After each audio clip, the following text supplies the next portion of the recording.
আসসালামু আলাইকুম বস। আমরা মধ্যবিত্ত ঘরের ছেলে বলে আমাদের হেলা করবেন না বা ছোট মনে করবেন না। কারণ কারণ আমরা অন্যকে সম্মান করি, নিজেও সম্মান পাই। আর যারা একটু বড় ঘরের ছেলে বা বড় লোকের ছেলে, তারা নিজের সম্মানও রাখে না বা অন্য কোনো একজনের সম্মানও রাখে না। কারণ এটা বেশিরভাগ দেখা যায় ক্ষেত্রে আমাদের মুসলিম ভাই যারা মধ্যবিত্ত ঘরের ছেলে, তাদের ক্ষেত্রে এই কথাটা বা এই কথাগুলো ভাবে বেশি। কারণ তার কথায় অন্য কোনো একজন যেন কষ্ট না পায়। কারণ আমাদের থেকে যারা দরিদ্রতা আছে তারা যেন কষ্ট না পায়, তারা কষ্ট পেলে আমরাও কষ্ট পাই। কারণ একটাই, আমরা মানুষ, সেও মানুষ।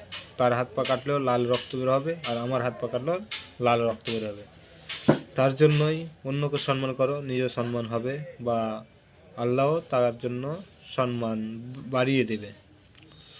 তো আপনাদের সবার সামনে একটাই কথা বললাম যে অন্যকে সম্মান করাটা অতি উত্তম কাজ। কারণ অন্যকে সম্মান করলে নিজেও সম্মান পাবে।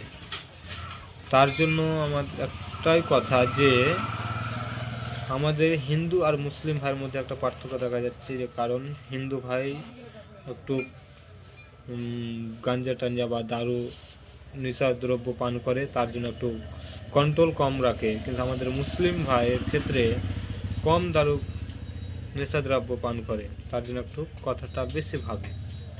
কারণ কিছুদিন থেকে দেখা যাচ্ছে যে আমাদের মুসলিম ভাইও অনেক বেশি নেশাদ্রব্য পান করতে শুরু করেছে। কারণ আমিও দেখছি বর্তমানে। আর প্রত্যেকটাই লোক বিড়ি সিগারেট হয়নি, এগুলো প্রত্যেকটা লোকের জন্য কমন ব্যাপার এটা।